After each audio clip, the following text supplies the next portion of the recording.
Hi, Mary. I love you.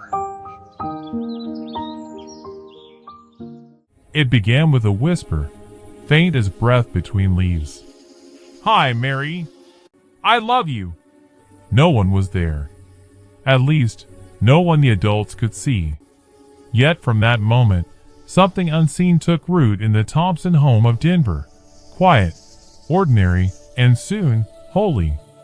Before we continue, share in the comments where you're watching from and what time it is there. Let's see how far the miracles of the Virgin Mary have reached. And if you haven't yet joined our family, subscribe now, because here, each day, we witness the tender love and mighty power of the Mother of God. Before the miracles, there was only silence, the kind that aches between prayers. 8 calendars torn, each month marked by crimson and disappointment. Bridges unbuilt, hope shelved beside hospital forms and bottles of pills. Rachel, a librarian who worshipped order and the hush of paper, now cataloged heartache by the year. Michael, a civil engineer, built perfect structures at work while faith in their own foundation began to tremble. One night, beneath the hum of the bathroom light, Rachel stared at her reflection. "Enough," she whispered. The mirror answered with tired eyes. And somewhere, in the stillness that follows surrender, grace began moving unseen. 18 months later came the call. A boy was waiting, 3 years old, name Ethan Miller. Rachel's breath caught when she saw his photo. Brown hair slightly untamed, eyes too large, too knowing. A face that looked as though he had already survived a winter the world hadn't noticed. He arrived on an April afternoon carrying a tiny backpack, 3 shirts, a threadbare blanket, a broken toy car. Rachel remembered the air itself felt different when he stepped inside. He paused on the threshold, gaze sweeping the house, like a wanderer measuring how long he might be allowed to stay. "Hi, Ethan," Rachel said, kneeling to meet him. "Welcome home." He nodded, polite, distant. No smile. The first weeks were quiet. Ethan's silence had weight, not shyness but defense. He never asked for food, never complained. He watched Rachel with the calm patience of someone used to waiting for doors to close. Michael tried cartoons, games, silly dances. Ethan joined, obedient but detached, as if joy were something borrowed. At night, the couple whispered fears into the dark. "What if he never opens up?" Michael sighed. "He will," Rachel murmured, though her voice trembled. "He just needs time." Behind the house stretched Rachel's refuge, a small garden of devotion and memory. 10 years earlier, she planted rose bushes there, pink and red, guardians of her hope. A cherry tree leaned in gentle shade, and in the far corner stood a stone niche, worn smooth by years. Within it, the Virgin Mary, marble hands extended, robe of faded celestial blue. The statue had belonged to Rachel's grandmother, who'd prayed beside it every evening until her last breath. When the old woman passed, Rachel placed the figure in her own garden, not as decoration, but inheritance of faith. Neither she nor Michael guessed it would become the heart of something miraculous. 3 weeks after Ethan's arrival, spring sunlight poured through the kitchen window. Rachel looked out and froze. Ethan stood before the statue, motionless. Small palms touched the stone ledge.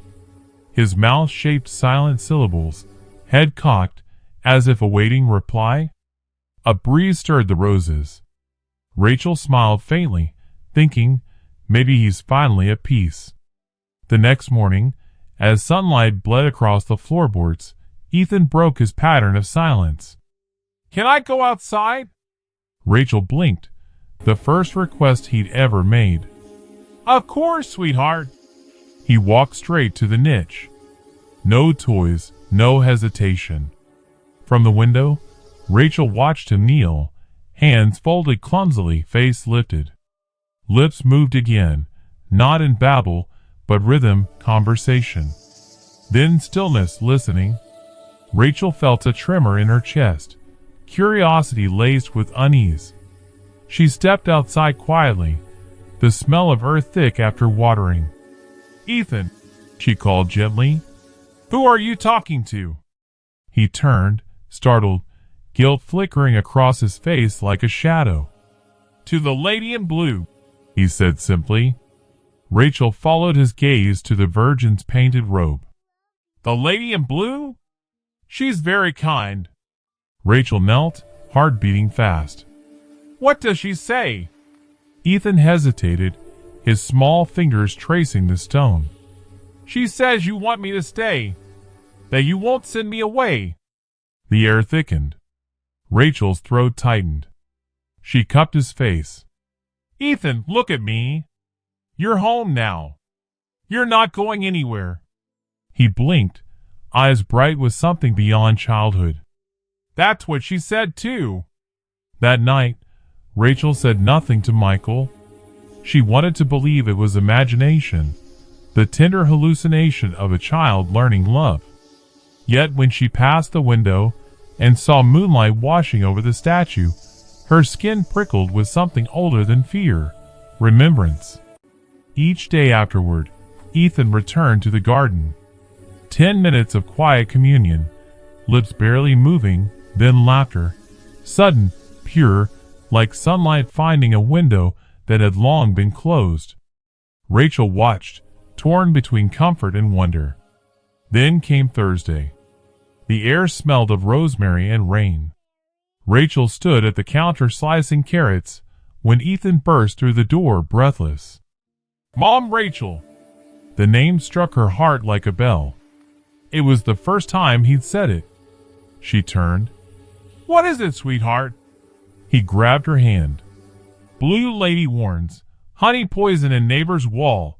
Spark waits." His voice trembled, but his eyes were steady. Rachel stared. "What?" "She says fire sleeps inside Mr. Harrison's house." Mr. Harrison, their elderly neighbor, lived alone next door. Rational thought whispered coincidence, but something deeper, that same hush she'd felt under the mirror light months ago, told her to move. Minutes later she stood at the fence calling, "Mr. Harrison, I know this sounds odd, but have you smelled anything strange lately?" He wiped his hands, frowning. "Now that you mention it, a sweet smell in my kitchen these last nights." "Maybe check your gas line," Rachel said. An hour later, the technician found a small leak, invisible, deadly, behind the kitchen wall. When Mr. Harrison came to thank her, his face pale, Rachel could only nod. Inside, disbelief wrestled with awe. Ethan couldn't have smelled it. He'd been playing far from the house. That evening, Rachel stood at the window. The garden lay bathed in twilight. Ethan slept upstairs, his breathing soft. The statue glowed faintly beneath the last gold of day, petals around it stirring as if touched by unseen fingers. Petals unfurled bolder, sent deeper, as if breathed upon. And though Rachel would never say it aloud, she felt the faint echo of words that didn't belong to her.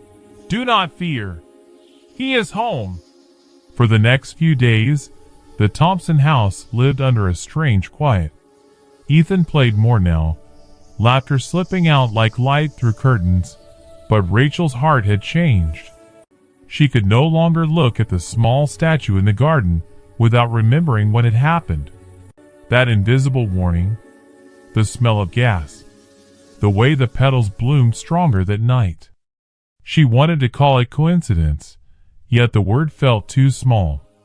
Coincidence didn't make a 3-year-old whisper about fire sleeping in a wall. Coincidence didn't save a man's life. On Sunday morning, Michael was reading the newspaper at the table when Rachel finally told him everything. She spoke quickly, carefully, watching his face tighten. "He said the lady in blue told him. she ended quietly. Michael folded the paper slowly. Ratch, he's a kid. Kids make up stories. I know, she said. But he described the smell before the technician even found the leak. Word for word. Michael sighed, rubbing his temples. You're saying our son is, what? A prophet? Rachel flinched. I'm saying I don't know. They sat in silence, the clock ticking loudly between them. Outside, sunlight pooled over the roses, and Ethan's laughter echoed faintly. That night, Rachel dreamed she was standing in the garden again. The air was filled with the scent of wet soil and burning sugar. The statue of the Virgin shimmered, not moving, not alive, yet every petal around it seemed to breathe. When she woke, her hands smelled faintly of roses. Days blurred into weeks. Ethan's routine became sacred in its simplicity. Daycare in the morning, a snack after, then 10 quiet minutes by the garden shrine. Rachel tried to act casual, not to stare too often through the kitchen window, but something about the sight of her little boy whispering to the stone figure both calmed and unsettled her. She began writing things down, dates, small phrases Ethan said afterward, even the color of the evening sky. Monday, blue sky, calm wind. He laughed afterward. Wednesday, he said the lady smiled. Thursday, silence, long silence, as if he were listening. It was part mother's curiosity, part scientist's observation, and part believer's trembling faith. Sometimes she caught herself wondering, what if faith isn't a feeling, but a pattern we only recognize after it saves us? Ethan, for his part, spoke little about what he saw. When Rachel asked gentle questions, what does she look like? Or, what do you talk about? He answered in small fragments, as though describing a dream. She shines, but not bright, like the moon, he said once. She smells like the flowers when they wake up. Rachel didn't know what to do with those words. Part of her wanted to record them, to build meaning. Another part feared she might profane something holy just by trying to explain it. One afternoon, as she knelt among the roses trimming dead petals, Ethan appeared beside her. He looked thoughtful. Mom, Rachel, he said, the lady says you pray too small. Rachel looked up. Too small? Ethan nodded. You ask for little things, like sleep or calm. She says you can ask big things too. Rachel swallowed, eyes stinging. Like what? Ethan's voice softened. Like joy that doesn't go away. The shears slipped from her fingers. For a moment, the world seemed to blur.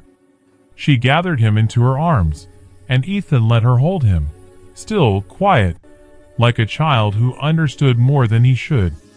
The next day, Michael came home late from work, shoulders tense.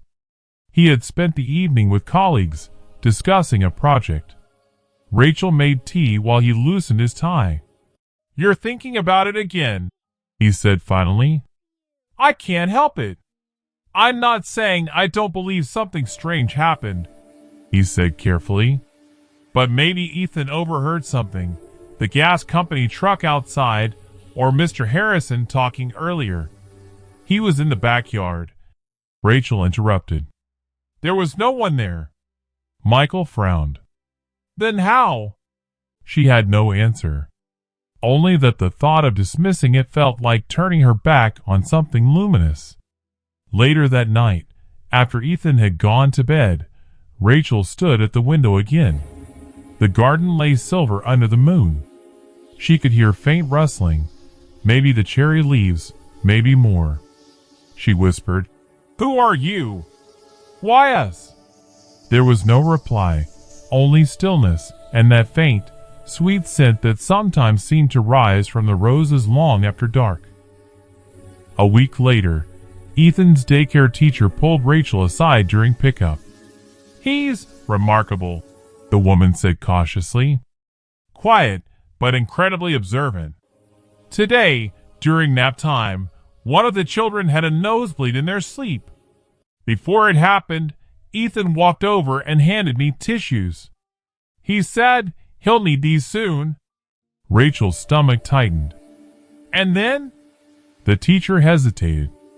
Not even a minute later, the little boy started bleeding. It's probably coincidence, but I thought you should know. Rachel thanked her, though her pulse was unsteady. She drove home with the radio off, her mind replaying every word. That evening she asked Ethan, "Did you talk to the lady today?" He nodded absently, building a small tower with wooden blocks. She said to be gentle when people are scared. That helps her speak louder. Rachel knelt, her hands trembling slightly. Louder? He smiled faintly. You'll see. The following Sunday, they visited church together for the first time since Ethan's arrival. The pews smelled of wax and wood polish, the late light painting soft halos through stained glass. Rachel watched Ethan trace his finger along the image of the Virgin above the altar.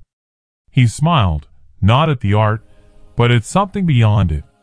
During Mass, when the priest spoke of miracles as glimpses of mercy that refuse explanation, Rachel felt her throat close. Ethan was humming quietly, a tune she didn't recognize, gentle, slow, almost like a lullaby. After the service, an old woman sitting behind them leaned forward. "Your boy has a beautiful voice," she whispered. "It's like he's praying." Rachel turned to Ethan. "What were you singing?" He shrugged. "The lady taught me. It's for when someone's afraid." That night, Rachel lay awake beside Michael, the hymn still echoing faintly in her head. She didn't know what tomorrow would bring, but she was beginning to understand something sacred had chosen to dwell in their ordinary home. The first sign, she thought, had already come and gone, the warning, the fire that never was. But deep inside, she felt there would be more. The world had begun to whisper through her child, and the Virgin, quiet as dawn, was still listening. By mid-May, the Denver air smelled of rain and lilacs. The garden was a riot of color, alive with bees, and the slow hum of summer beginning. Life in the Thompson home had almost found its rhythm again. Ethan laughed more freely now. He was still quiet, still unusually perceptive, but the sadness that once clung to him had begun to dissolve. And yet, beneath the peace, Rachel felt a strange pulse of waiting, like the air before a storm. Something told her that the lady in blue had not finished speaking. One Tuesday morning, Rachel stopped by the small pharmacy 2 blocks from home. The pharmacist, Janet, greeted her by name. They'd known each other for years. Rachel handed over her usual prescription for anxiety medication, the same one she had taken for nearly a decade. She smiled politely, picked up the bottle, paid, and went home without a second thought. When she entered the house, the sunlight poured through the kitchen window. Ethan sat on the floor, drawing in his little sketch pad. He looked up the moment he saw the small white bag in her hand. His blue eyes darkened. "What's that?" "My medicine," Rachel said lightly. "Mom's helper." He stood up, eyes never leaving the bottle. "Don't take it." Rachel blinked. "What?"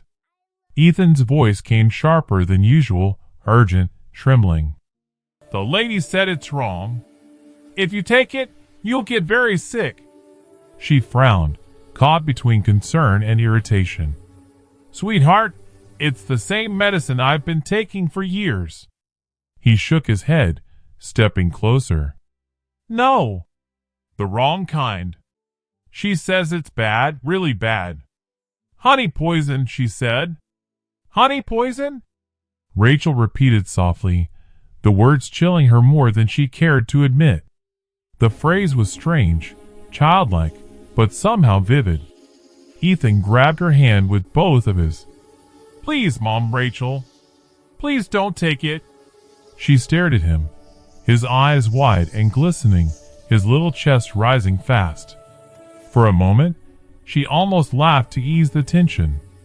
But then memory struck, the smell of gas, the trembling pedals, the words, "Fire sleeps inside." A knot of fear coiled in her stomach. "All right," she said, trying to keep her voice steady. "Let's check, okay? Just to make sure." She picked up the phone and called the pharmacy. "Hi, this is Rachel Thompson. I just picked up my prescription and I wanted to confirm the details on it." There was the familiar voice of Janet, cheerful and calm. "Of course, Rachel. Just read me the batch number on the label." Rachel squinted, reading off the small printed digits. There was a pause, long, too long. "Mrs. Thompson," Janet said finally, her tone changed. "Could you come back here, please?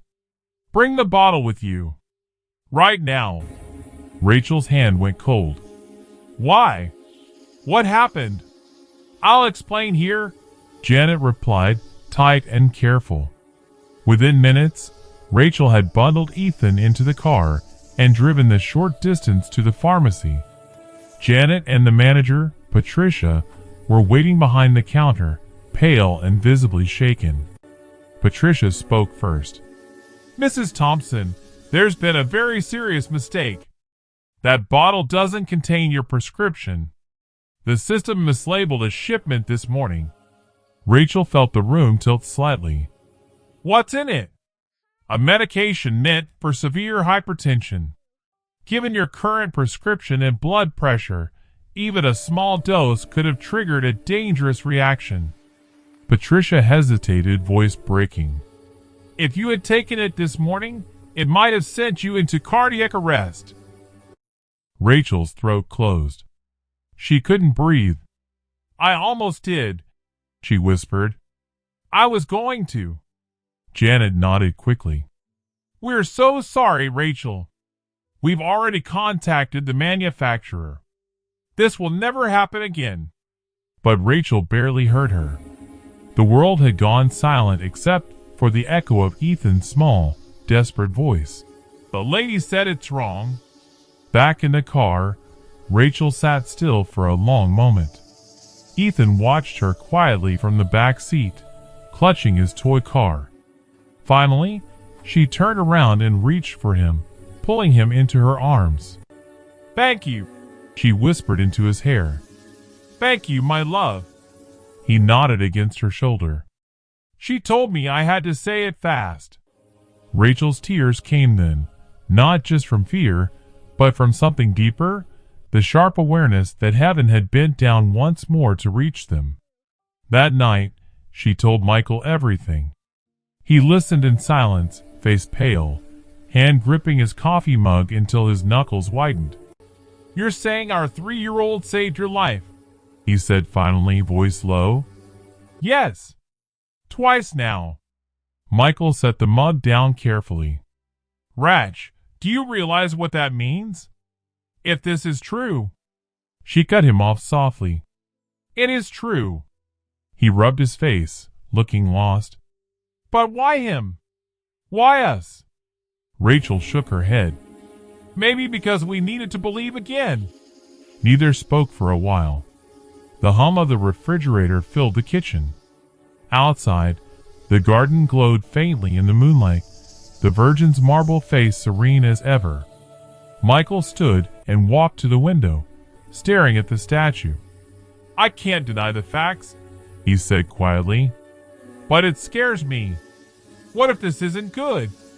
What if we don't understand what's happening?" Rachel joined him. "Maybe we don't have to understand. Maybe we just have to listen." Over the next week, Rachel noticed subtle changes. Ethan still played in the garden, but his time by the niche seemed different now, deeper, quieter. He didn't always speak aloud. Sometimes he just sat there, eyes closed, as though listening to something carried by the wind. One evening, she stepped out and sat beside him. The air smelled of earth after rain. "Does she still talk to you?" she asked softly. Ethan nodded. "She says it's not about knowing. It's about trusting." Rachel smiled faintly, brushing a strand of hair from his forehead. "And what does she want us to trust?" Ethan thought for a moment. "That love sees further than fear." Rachel felt tears press behind her eyes. She wanted to ask more, but the words wouldn't come. They just sat together, mother and child, before the quiet figure in blue stone. Above them, the roses had bloomed again, heavy, fragrant, almost luminous in the dusk. Rachel closed her eyes and whispered a prayer she hadn't dared to say in years. "If you're truly here, help me to see." Somewhere in the distance, thunder murmured. The petals trembled as if something unseen had passed by, a wind without air, a breath without sound. It was the second time Grace had crossed their threshold, and Rachel felt it this time, not as shock or proof, but as peace. A quiet, inexplicable peace that told her the lady was still watching. By June, the days in Denver burned bright and dry. The roses were in full bloom. Their fragrance clung to the house like prayer. For a while, life felt normal. Too normal. Rachel watered the garden each morning. Ethan played in the grass. Michael typed away in his home office. Yet in the stillness between their routines, a faint unease rippled, a sense that heaven had not finished speaking. One Friday morning, Michael sat at his desk, glasses low on his nose, working through notes for an important engineering presentation in Chicago. It was his chance to lead a major project, the kind that could change everything for his career. He planned to leave Sunday afternoon, drive 10 hours, and arrive before dawn. Ethan wandered into the office, clutching his toy car. His hair was messy from sleep, his blue eyes thoughtful. Michael smiled absently. "Morning, champ." Ethan didn't smile back. "Father Michael," he said softly, a title he sometimes used when he wanted to be serious. "Yes, buddy. The lady says you can't go the same way you always go." Michael looked up, puzzled. "What do you mean?" "She says there's danger on that road. Very bad danger. You need to take another one." Michael frowned, leaning back. "Danger?" Ethan nodded, eyes wide, voice trembling slightly. "Please, Father Michael, promise her you won't take that road." Michael hesitated. Part of him wanted to dismiss it, the mind of a child spinning fantasy. But another part, buried deep beneath reason, remembered the gas leak, the medicine bottle, the impossible timing of both. "Ethan," he said carefully, "that road is the shortest route. I've driven it 100 times. But not this time," Ethan whispered. "She said the wind there smells like blood and metal." Something cold moved through the room. Michael swallowed, suddenly aware of how still the air felt. "All right," he said finally, forcing a smile. "I'll take another way." Rachel appeared at the door just then, having overheard. Their eyes met, one look heavy with memory, with all the things they could no longer deny. Sunday arrived. Michael loaded the car, kissed Rachel and Ethan goodbye, and drove off, though not on the road he usually took. The trip stretched long but uneventful. The miles rolled by in golden light until night fell, and Michael, exhausted but safe, reached his Chicago hotel near dawn. The next morning, as he sipped coffee in the hotel cafe, the television in the corner caught his attention.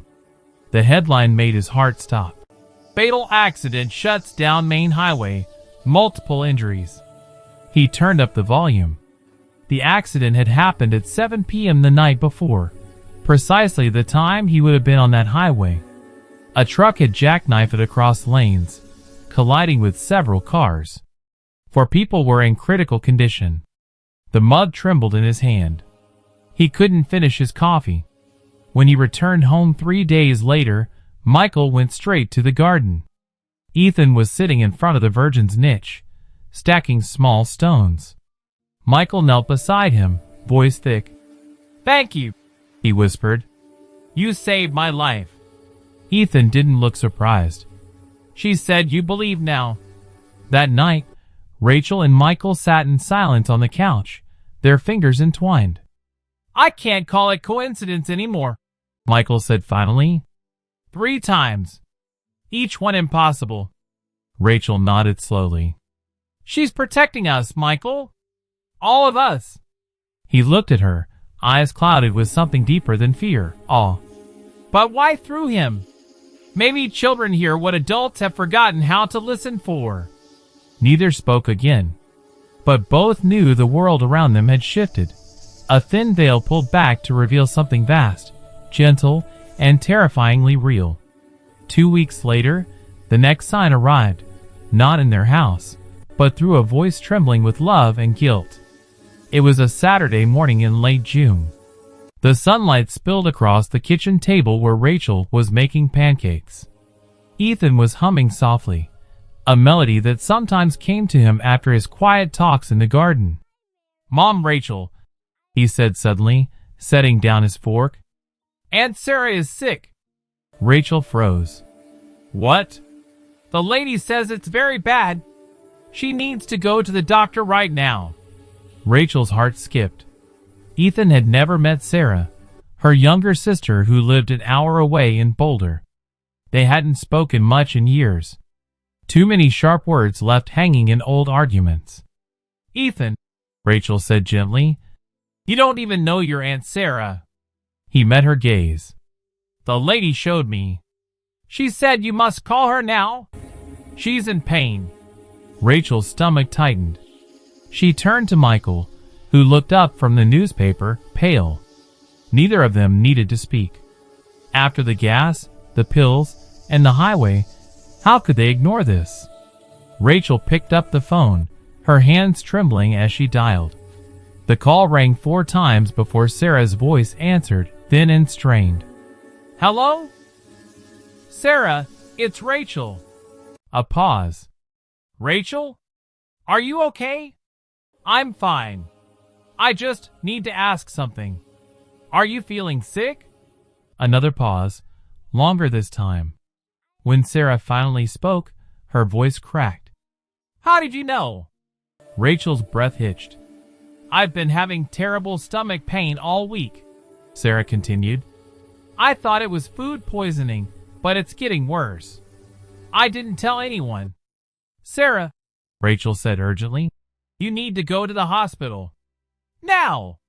Promise me." "Ratch, please, don't wait. I'll meet you there." The tone in her voice, half command, half plea, broke through years of silence. Within an hour, Rachel, Michael, and Ethan were driving toward Boulder. The road shimmered with heat. Rachel's fingers clenched the steering wheel until her knuckles whitened. At the hospital, the waiting room air felt thick. Hours passed.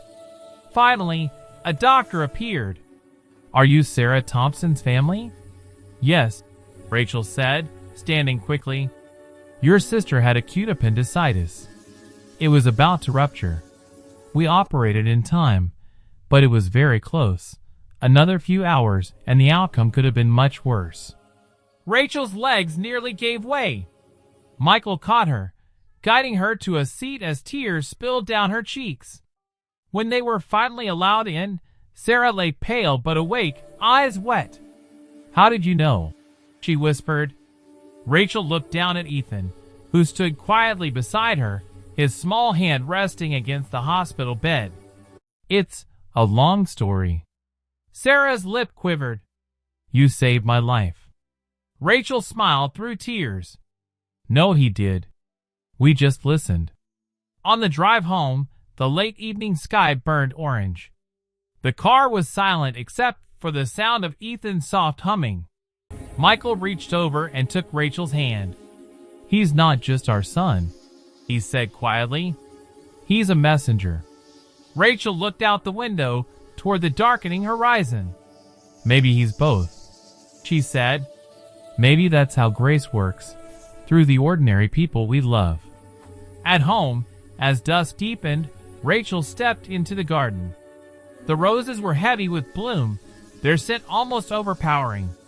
She knelt before the statue of the Virgin Mary, the marble cool beneath her fingertips.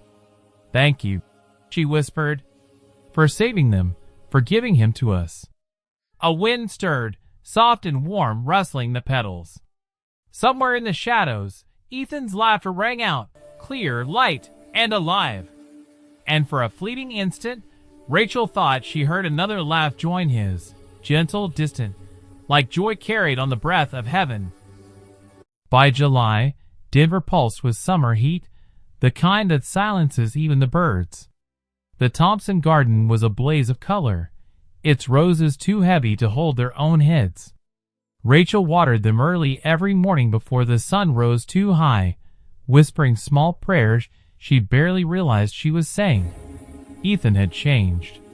His cheeks were rounder now, his smile easier. He played with toy cars in the dirt, built small forts under the cherry tree. But even in his laughter, there was a depth that didn't belong to a child of 3, a calm that seemed borrowed from heaven itself. Michael and Rachel watched him, half in gratitude, half in quiet fear. They had seen enough to know his words carried weight. Each time Ethan paused to listen to the invisible lady in blue, both parents felt the world itself hold its breath. Then came the storm. The weather forecast that Thursday had mentioned thunderstorms for the weekend. Nothing unusual. Colorado summers often brewed tempests from clear skies. But when Ethan returned from the garden that afternoon, his face was pale, his lips trembling. "Mom Rachel, Dad Michael," his voice cracked. "We have to tell Mrs. Coleman." Rachel frowned, setting down her book. "Tell her what, sweetheart?" He burst into tears. "The lady says her big tree is going to fall. Soon.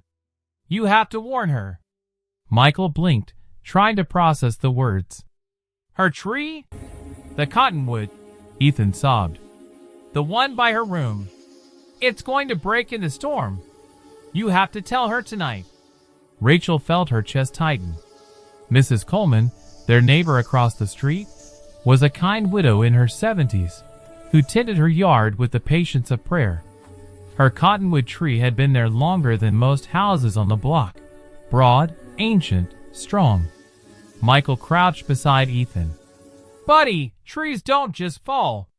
That one's been standing for 50 years. Ethan shook his head violently. "No. The lady showed me. The wind will come, and it will fall right where she sleeps." The air in the room felt thick. Michael exchanged a glance with Rachel, a wordless conversation they'd had too many times. Disbelief, fear, surrender. "I'll talk to her," Michael said quietly. He crossed the street as dusk fell. Mrs. Coleman opened the door, smiling gently. "Michael! What a surprise!" He cleared his throat. "This will sound odd, but could you maybe stay out of your bedroom during the storm tomorrow night? Just in case." Her brow furrowed. "Why on earth?" Michael hesitated. "We think that old tree might not hold. Maybe you should sleep in the guest room." She studied him for a long moment, kind eyes narrowing slightly. "Has Ethan been saying things again?" Michael smiled awkwardly.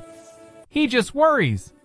And after what's happened before, well, we'd rather look silly than sorry." Mrs. Coleman sighed, amused but gentle. "All right, dear. If it will help you rest, I'll move to the guest room for a night." Michael thanked her, still uncertain, and returned home.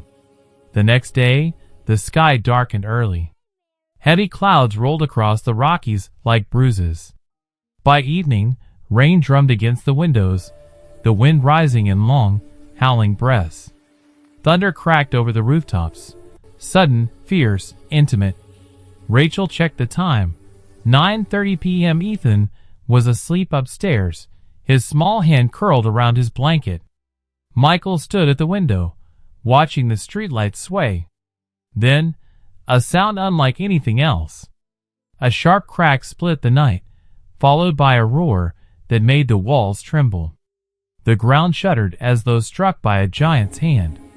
Rachel gasped. "Michael!" He ran to the window. Across the street, Mrs. Coleman's massive cottonwood had split clean down the trunk. The colossal branches had crashed directly onto her house, crushing the roof above the main bedroom. Without thinking, Michael grabbed his coat and ran into the rain. Rachel followed, heart hammering. Lightning flashed, revealing splintered wood and torn shingles scattered across the yard like broken ribs. Neighbors poured out of their homes shouting, "Call 911!" Someone screamed, "Mrs. Coleman!" Michael shouted, wading through debris. "Mrs. Coleman, are you okay?" For one terrible moment, there was no answer. Then, the front door opened, and the old woman emerged, trembling, soaked, but alive. Tears streaked her face as she clutched her robe. "Michael," she sobbed. I wasn't in my room. I couldn't stop thinking about what you said. I moved to the guest bed. The tree crushed everything. My bed, it's gone." Rachel put an arm around her as sirens wailed in the distance. The rain beat down harder, washing away dust, fear, and doubt alike. Later, when the emergency crews had finished, when the neighbors had drifted back to their homes, Rachel and Michael stood in the quiet street staring at the fallen tree. "5 times, Rachel whispered. 5 times he's known." Michael nodded slowly. "I don't think this is about warnings anymore. I think it's about faith." The next morning dawned soft and clear. The storm had swept the sky clean, leaving the world shimmering. Ethan woke early. He didn't ask for breakfast. He went straight to the garden, still wet from rain. Rachel followed quietly, watching from the doorway. He knelt before the niche, his small shoulders trembling. His lips moved quickly, whispering words Rachel couldn't hear. Then he fell silent, listening for a long time, longer than ever before.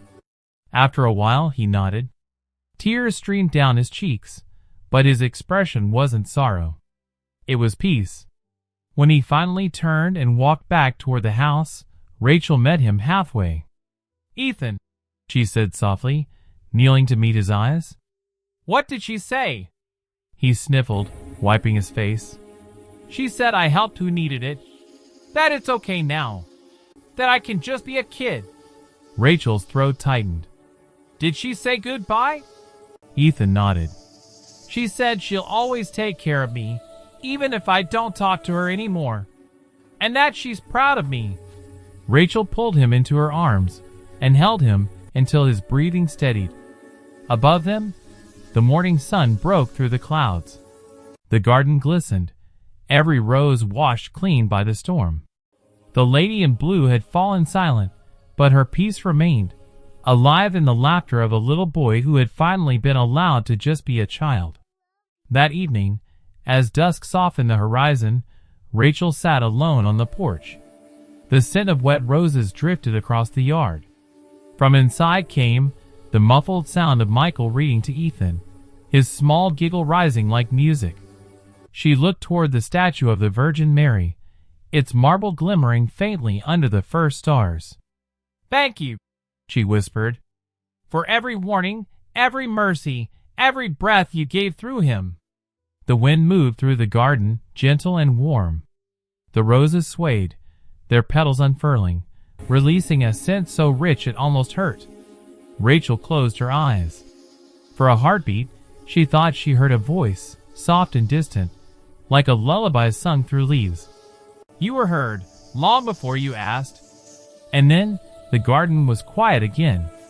Autumn crept gently into Denver. The cherry tree in the Thompson garden turned gold, and the roses that had bloomed like fire in summer now softened to dust pink and cream. Life in the house had changed, not through thunder or revelation, but through peace. The kind of peace that doesn't arrive with noise, only with gratitude. Months had passed since Ethan's last conversation with the lady in blue.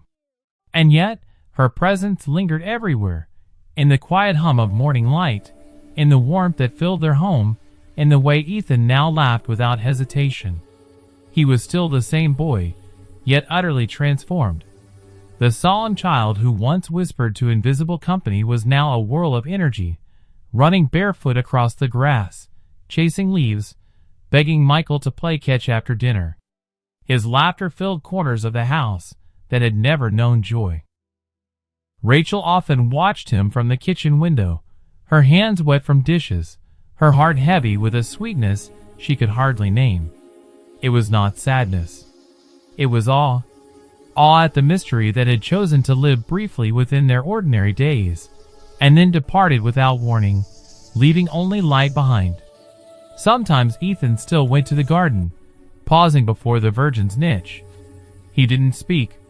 He only stood there for a moment, smiling faintly, then ran off to play. The first time he did that, Rachel nearly wept. She understood. He wasn't forgetting. He was saying hello. One Sunday morning, Rachel took Ethan with her to Massachusetts. Michael joined them this time. The church was bathed in amber light, the candles trembling in the draft of open doors.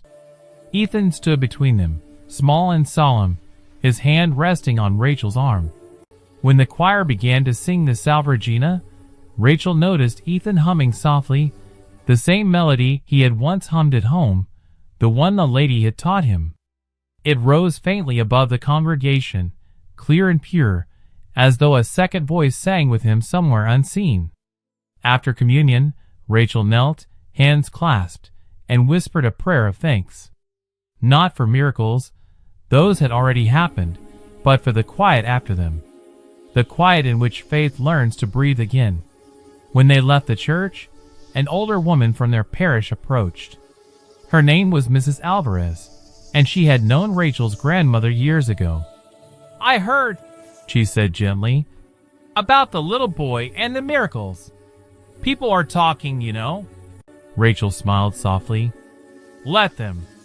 Maybe it helps someone believe again." Mrs. Alvarez nodded. "The Virgin works quietly, dear. She doesn't need to be seen, only remembered." That afternoon, Rachel baked apple bread while Ethan played in the yard.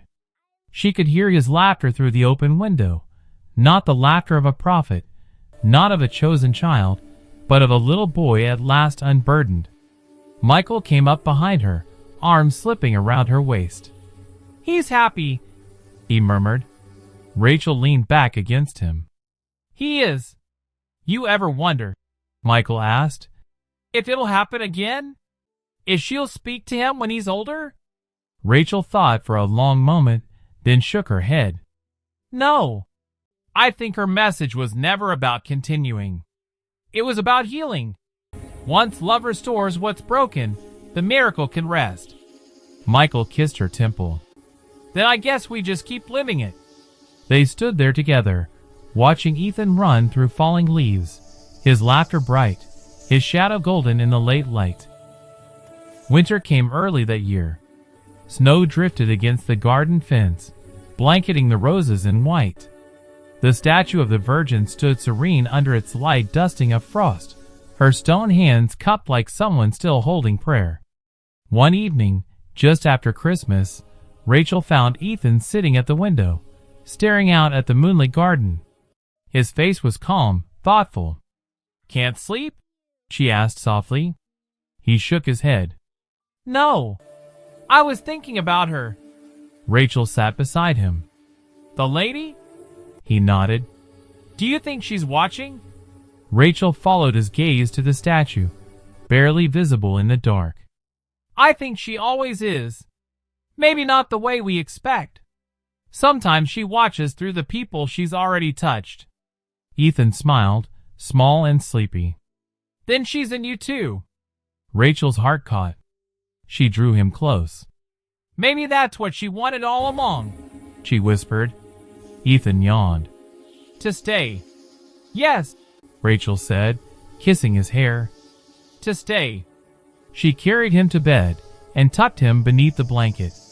For a moment, she watched his breathing, steady, peaceful, before whispering one last Ave Maria at the doorway. Years later, neighbors would still talk about the night the tree fell, about the strange boy who knew. Some spoke of coincidence, others of visions. But those who truly knew the Thompsons never argued. They had seen what peace looks like after the extraordinary passes through a life. Rachel continued tending the garden faithfully. Each spring, the roses bloomed more vibrant than before, pinks deepening into crimson, white shining almost gold at their edges. Whenever she pruned them, she would murmur her grandmother's old prayer, "Mother of mercy, let what you once touched never fade." Michael, now grayer, built a small wooden bench beside the niche, where he often sat in the evenings with a cup of coffee, watching the light change. He didn't speak much about what had happened. Faith, he had learned, sometimes says more in silence than in words. And Ethan grew, strong, curious, kind. By the time he started school, he was known as the boy who listened before he spoke, who comforted frightened children with a calmness beyond his years. When teachers asked him where he learned such gentleness, he only smiled and said, "Someone kind taught me." On a quiet morning in spring, Rachel found herself once again kneeling in the garden. The sun was soft, the air cool, the roses ready to bloom. Ethan, now 6, was playing by the cherry tree, his laughter mingling with birdsong. Rachel touched the marble base of the Virgin statue, now withered and moss-kissed, and whispered, "I still see you here." For a moment, nothing moved. Then a breeze stirred, so gentle it barely bent the petals, yet strong enough to lift the scent of roses around her like incense. The air shimmered with warmth. Rachel closed her eyes. The scent was so strong, so sudden, it felt like an embrace. And in that stillness, she heard, not a voice, not words, but something deeper, the unmistakable sense of being known, completely and lovingly just as she was. When she opened her eyes, the garden was ordinary again. The roses swayed lazily. The Virgin's face gleamed faintly in the sun. Rachel smiled through her tears. "Thank you," she whispered, "for coming to us, for staying."